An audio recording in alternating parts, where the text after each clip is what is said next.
Good evening all. First, I must apologize for the incorrect information on the invitation to attend this talk.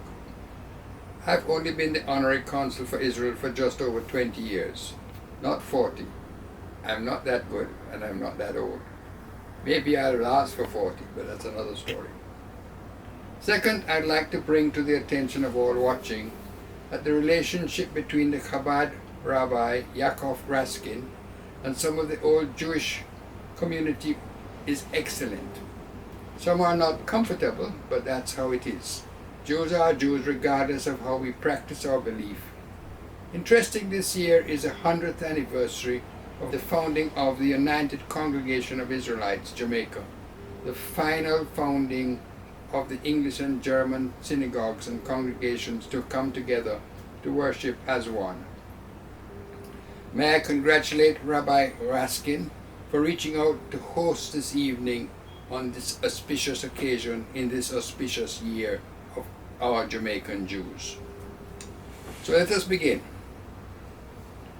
The New World began with the encounter, not the discovery, of when Columbus and others who followed came to the Americas. They found people living in these countries. He had found himself in the Caribbean, not India, also as a part of the Americas, but he never landed in America. We could argue for hours why Columbus sailed on Tisha B'Av, but that's not the history which we want to share. That was the day that, encouraged by the priest Torquemada, that Isabel and Ferdinand, King and Queen of Spain, declared after the Battle of Granada, in which Spain became a Christian nation altogether at once, declared the expulsion to expel Jews from Spain. You can read it on Google. He left behind the start of the horrors of the Inquisition, the decision to expel all Jews who wished to continue to worship as Jews had to leave Spain. The test of faith was brought into practice on those who were conversos, who did not believe that they were true Catholics, that they did not believe who were true Catholics. These were those Jews who outwardly converted to Catholicism, but were accused of maintaining Judaism in secret. These tests by the inquisitors were awful experiences: the loss of property, torture, and for many, death by burning tied to the stakes or by garroting. Those who survived have become known today as the ancestors of the children of the Inquisition. There is such a fascinating movie to watch it, to tell that story, and please watch it. Indeed, some of Columbus's crew were conversos, and as history tells us, were an early part of the following centuries of conversos seeking to find places to live and to return to the belief of their ancestors. This, in essence, is the beginning of the story of Jamaica's Jews. Jamaica was first visited by Columbus in 1494, during the second voyage. He returned at the end of the fourth voyage in 1503. His two remaining vessels were no longer seaworthy and were beached on our north shore by Seville. Yes, we have tried to find them, but so far unsuccessfully. He persuaded the Taino people from the nearby village of Maimo to care for him and his crew, even frightening them with the announcement of turning off the sun for not caring adequately for them. He reportedly knew that an eclipse was due, and when it did happen, he was able to exercise control over these villagers. He lived in Jamaica for just over a year until he was rescued by a vessel sent from what is now the Dominican Republic. He was our first long-stay tourist, perhaps without having the possibility of having his COVID-19 virus tested. His son Diego founded the first European settlement there and named it Sevilla Nuevo, in English New Seville, in Jamaican today just Seville. This site, our first capital, is perhaps the most important post-Columbian site in the New World. As a result of these voyages, Columbus, was titled Duke of Jamaica, and the island ended up being in the possession of the Colon family until it was captured by the English 145 years later. Did Jews settle here is a vexed question, answered simply yes and no. Whilst there was no inquisition seeking conversos and testing them, partly because of no gold and silver being found, Spanish Jamaica was then a small settlement growing animals for the conquistadors. There was no plantations, and so even with no major economic activity, there was similarly no major religious activity encouraged any tests for such as an auto de fe on those conversos who may have been practicing Judaism. If they practiced Judaism, they did not make it public, and so we do not know, but we believe that some did. There were reports that there were two sets of Spaniards, Christians and conversos, who met the English when they captured the island 145 years later. Esquivel was the first governor of Jamaica, and Garay his deputy. Garay invested in growing sugar, and the sugar mill at Seville was constructed for Garay in 1517, and it still exists, possibly the oldest sugar mill ever found in the Americas. It was reported that the production of sugar was under the guidance of some conversos. They were brought to Jamaica for that purpose. Why and from where could have been from the island of Madeira. They knew how to grow and process sugarcane in that island. These were known as Portugals, possibly given that name to allow them to come to the Spanish island, and in particular the island of Jamaica. So were these first Jews in Jamaica? Possibly yes, possibly no. People of Jewish origin and with Jewish names from Portugal, but not known to have practiced Judaism. The Spanish Empire grew and grew with the wealth generated from American gold and silver flowing back to Spain. England was concerned, and so Cromwell, having abolished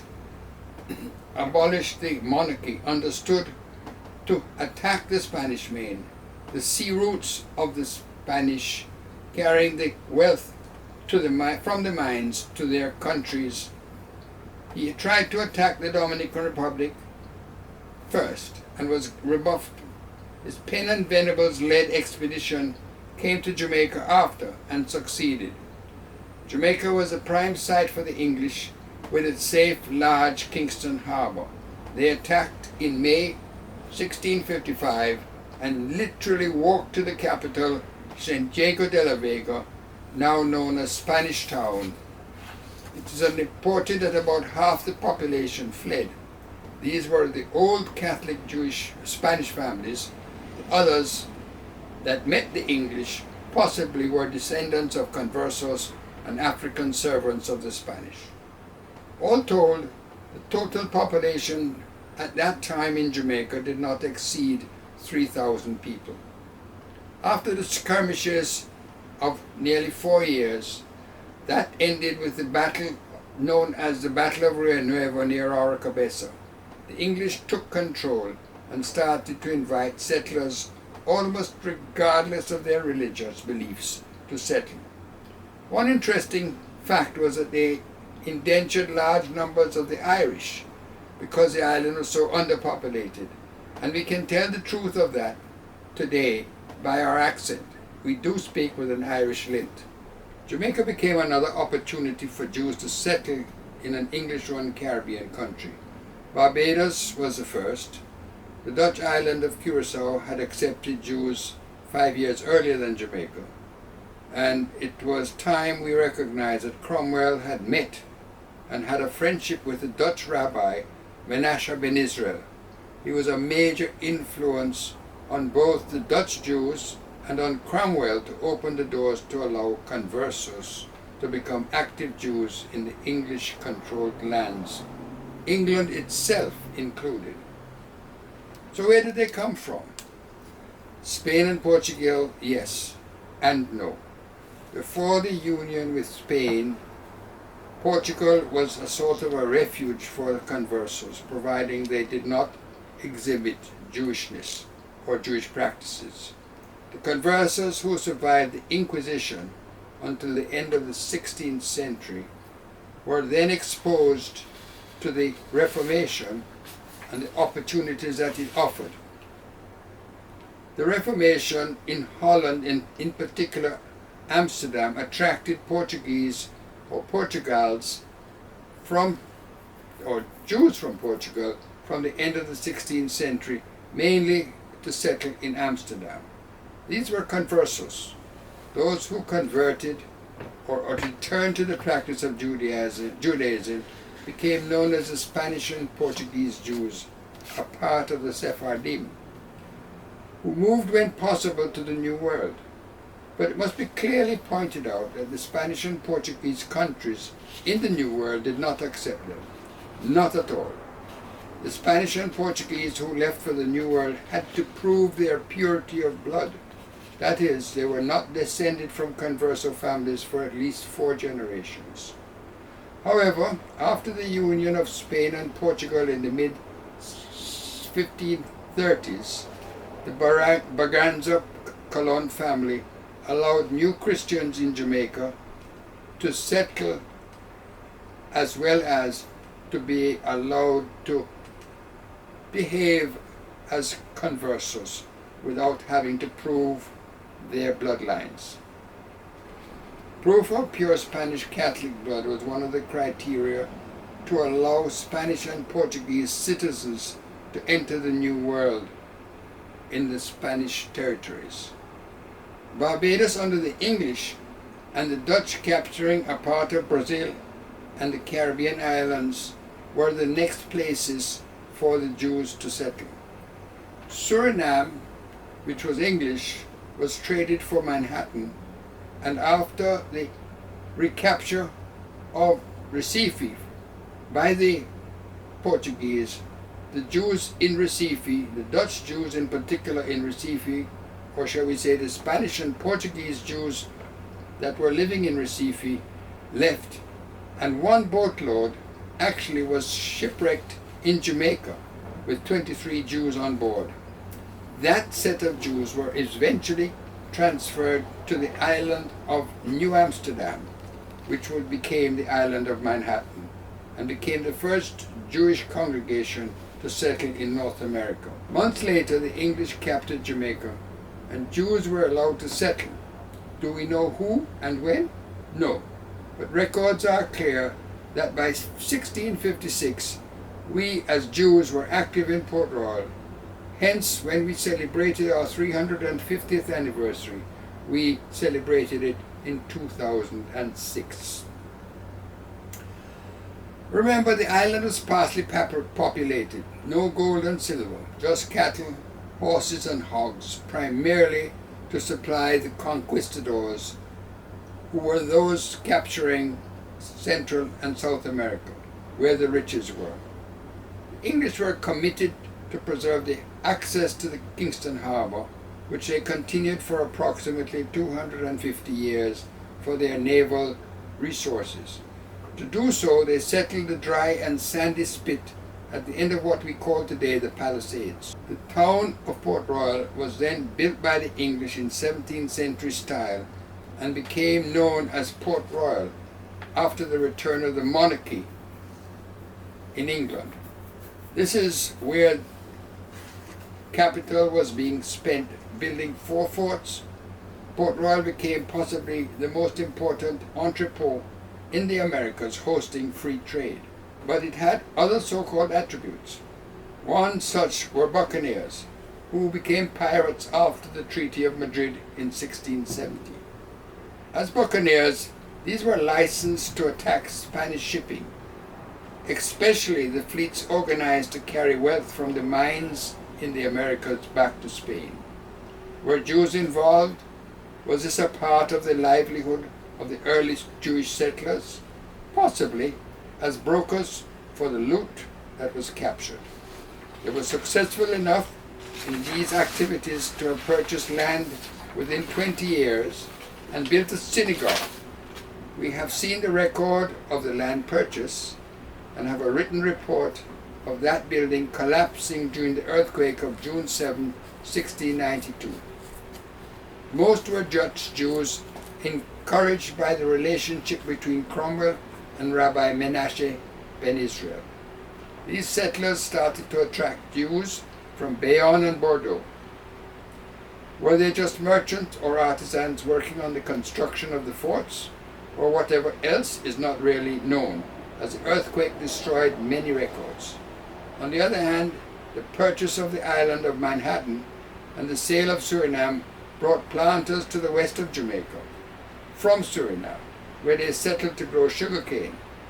Jews who had entered England after the 376 years of exile also left England to seek their fortunes in Jamaica. So we ended up with a wide range of identities of the Jews who came here as effectively Spanish and Portuguese descendants. Most Jews became more interested in trade than in agriculture, in particular as they spoke Spanish and so could trade with relatives in the Iberian countries and Central and South America. Port Royal boomed as a commercial center. Their successes created envy, causing the English merchants to protest. Interestingly, as this community grew, there was nowhere to bury their dead, and so land was purchased across the harbor in Hunts Bay to create a cemetery. It is still there, with its earliest marked tomb dated 1672. The congregation today maintained it after the latest restoration. Bodies were brought over by rowboats, as took place in other sites in the Caribbean, such as in Curacao. So the great earthquake of June 7, 1692 destroyed much of Port Royal, and this was followed by a fire in 1703, causing most of the Jews to move and settle in the capital, which was now known as Spanish Town. A synagogue was planned and built, known as the Kahal Kadosh Neve Shalom, in the style of the recent London synagogue Bevis Marks. This site is still there on Monk and Adelaide Street. And then, as the plantation economy grew, the Jewish migration to coastal settlements servicing the growing plantation economy began. In the early 18th century, one of the ports frequented by the ships owned by the merchant Prince of Newport, Aaron Lopez, frequented Lucy for agricultural goods. As the economy grew, English and German Jews started arriving, and eventually they built Mikveh Yisrael Synagogue in Spanish Town in 1796. This synagogue was used until 1860, and then all moved to use the Neve Shalom Synagogue, which I mentioned earlier. This synagogue was destroyed by the earthquake of 1907 and not rebuilt. Most of the Jews had, or a lot of the Jews had now moved into Kingston. The site exists and has been subject to an interesting archaeological survey. As the Jewish population grew, so did the need for cemeteries, and Spanish Town boasted of 3 until recently. The main Spanish and Portuguese cemetery had been abandoned and was eventually sold. Other of the initial 21, now only counting 14, have all had their graves catalogued and recorded properly. This was an amazing story of the end of the 20th century. Kingston was founded after the earthquake in 1693. The first synagogue, Sharei HaShamim, was built in 1744. The English and German synagogue, Shangre Yosher, was then built in 1787. This was rebuilt in 1837, but destroyed by the Great Fire in Kingston in 1882, In fact, both synagogues were so destroyed. Interestingly, the peak number of Jews seemed to be in around the 1880s, numbering about 2,500. Kahal Kadosh Shari Shalom was built on Duke Street after the 1882 fire and rebuilt after the 1907 earthquake, and is shown in this conversation. There were other synagogues, but only Shari Shalom has survived. In 1921, the congregation merged to be found the United Congregation of Israelites. Interestingly, the Bendigamos, the blessing at the end of a meal, is still sung in Spanish after meals at Pesach time. It is also interesting to note that Ladina was never used in Jamaica, whereas it is still used by Mediterranean Sephardi. This was probably due to the fact that descendants of conversos had not continued to use it in Spain and Portugal, until it became for them a forgotten language due to the likelihood of being caught using it by the Inquisition. So with all these sites for worship, people lived in proximity to them in both Kingston and Spanish Town and walked to services. Jews also practiced Orthodox Judaism until nearly the end of the 19th century, employing significant rabbis and maintaining kashrut, kosher slaughtering. So we have dealt with much of the physical aspects of the Jewish sites over these past 360 years, but not much on the people. Prior to 1831, Jews were treated as second-class citizens, similar to that of free-colored, those who were mainly descendants of the enslaved. What is also interesting is that after 1831 and then emancipation in 1838, Jews who qualified with land and income were able to vote and stood for election in the legislature. Eventually, enough Jews were elected so that the legislature did not sit on Yom Kippur. The support for the Jews standing for election, interestingly, came mainly from the free-colored who were qualified to vote. As there were relatively few unconnected males and females over the first 200 years, with relatively little immigration to the island, many married members of their families, uncles married nieces, cousins married cousins, and so forth. The alternative was what could be considered as common law relationships, men in particular having families without marriage. These relationships brought many persons into the society without returning to the practice of their ancestors, their Jewish ancestors. Many joined the religion of the other parent. Today, there are hundreds of thousands of Jamaicans with Portuguese and other Jewish names who are descendants of Jews and non-Jews marrying or having children. Conversion was not an issue for those early Jews. There was none, to the best of our knowledge. Only since the 20th century has there been any conversions of any consequence. One interesting experience of the late 20th century was the reality that an Anglican archbishop was a cousin of the religious leader of the Jewish community at the same time. That was an interesting experience that we all had made note of. Jews succeeded in many professions, law, medicine, and business in particular. Shopkeeping and agriculture were also pursued, but gave way to the advent of Chinese immigration for shopkeeping and to the dominance of the English plantocracy in the growing of sugar, bananas, and coconuts in the 19th and 20th century. They entered into construction in the 20th century. One of the landmarks was the design and construction of the Ward Theatre that still exists in downtown Kingston. Jews also played a role in Jamaica's culture with the support of theatre, art, and music. Stanley Motor pioneered the recording of music, in particular mento, which gave the start to the much more musical creativity that the island's people are now famous for. Do I have to mention reggae? Perhaps not. And in the field of education, apart from the early effort in the 20th century under the initiative of Rabbi Hooker, created the Hillel Academy, one of the best private schools in the island. We were also perhaps the largest private contributors to the University of the West Indies for building the reading rooms after Hurricane Gilbert in 1988. And there is much more. The shopkeepers in the seaport towns that created the families such as at Delgado in Falmouth, Mendez and Hart in Montego Bay, Levy from St. Catherine, Marshalek and Mordecai in Morant Bay, Abendana in Portland, Lopez in Clarendon, Delissa in St. James, Vaz in Old Harbour, Bravo in St. Anne and St. Catherine, and dozens in Kingston, including my own families, Matalon and Henriques. There were also doctors and lawyers.